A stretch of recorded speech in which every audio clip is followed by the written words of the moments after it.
A kú déédé àsìkò yìí, kókó inú ìwé ìròyìn la mú wá fún yín láti inú àwọn ìwé ìròyìn ilẹ̀ Nàìjíríà. Orúkọ tèmi ni Ọmágbémisọ́lá Ọmọlọ́gọ̀mádẹ àìjẹran ẹdán.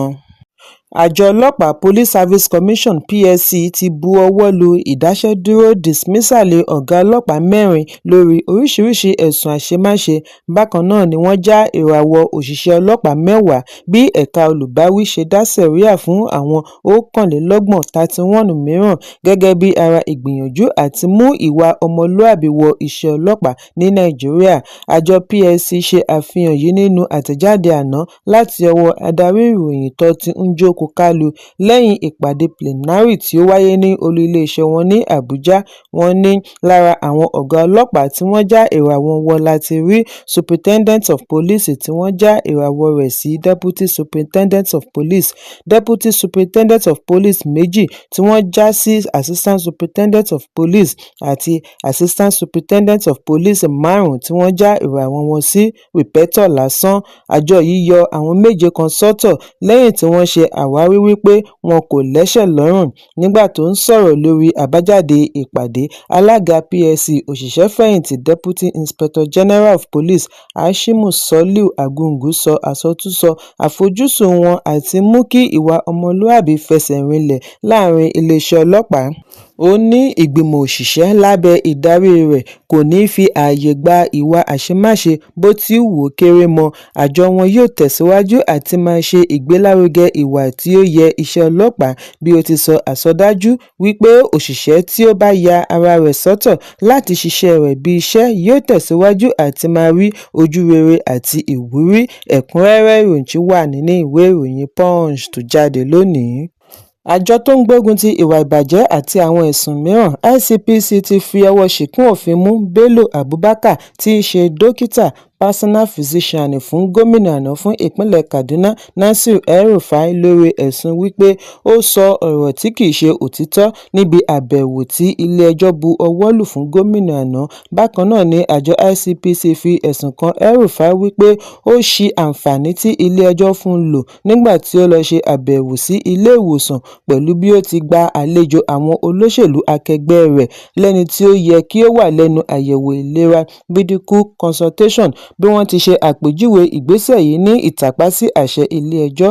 Àwọn ẹ̀sùn wọ̀nyí ni ó jẹyọ nínú àtẹ̀jáde tí àjọ ICPC fi léde lánàá. Gẹ́gẹ́ bí àlàyé, ilé-ẹjọ́ gíga ìpínlẹ̀ Kaduna ti fi ìgbẹ́jọ́ ẹ̀sùn ìwà ọ̀daràn sí ọjọ́ 6, 7 àti 8 oṣù keje tako gómìnà àná, ṣùgbọ́n El-Rufai kọ̀ àti yọjú ní ọjọ́ àkọ́kọ́. ICPC ní agbẹjọ́rò wọn sọ fún ilé-ẹjọ́ wípé nígbà tí àwọn òṣìṣẹ́ gbáradì àti mú gómìnà àná re ilé-ẹjọ́ láti àhámọ́ ni ó takú bí ó ti yarí wípé òun gbọ́dọ̀ yọjú sí dókítà rẹ̀.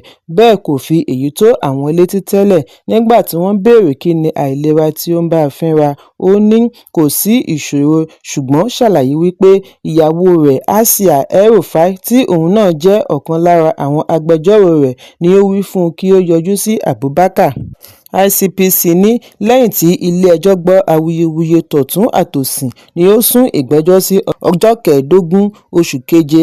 ICPC ní pẹ̀lú wípé ilé-ẹjọ́ sún ìgbẹ́jọ́ síwájú, àwọn bu ọwọ́ lu ìbéèrè El-Rufai láti yọjú sí dókítà.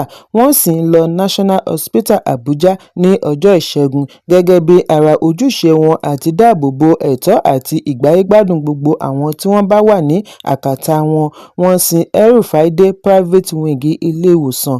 Àwọn ẹ̀ṣọ́ dúró níta dè gẹ́gẹ́ bí ìbéèrè mọ̀lẹ́bí gómìnà láti fún un láǹfààní privacy nígbà àyẹ̀wò, ṣùgbọ́n sí ìyàlẹ́nu ICPC ní àwọn ṣe alábàápàdé àwòrán tí ọ̀kan lára àwọn alábàáṣòṣèlúpọ̀ El-Rufai, Issa Ashiru Kudan fi sí orí ẹ̀rọ abánidọ́rẹ̀ẹ́ Facebook tí ó ṣe àfihàn El-Rufai, Abubakar, Kudan àti àwọn 3 mìíràn. Wọ́n ní ohun mìíràn ni wọ́n lo ètò ìlera fún, bí ICPC ṣe àpèjúwe èyí ní ìtàpá sí àṣẹ ilé-ẹjọ́. Àwọn yóò fi èyí tó ilé-ẹjọ́ létí. Bákan náà ni wọ́n kéde wípé àwọn ti fi ọ̀jọ̀gbọ́n Abubakar sí àhámọ́ fún ìwádìí lórí ẹ̀sùn ọ̀rọ̀ tí kìí ṣe òtítọ́ false statement. Ẹ̀kúnrẹ́rẹ́ ìròyìn wà nínú ìwé ìròyìn Premium Times tó jáde lónìí.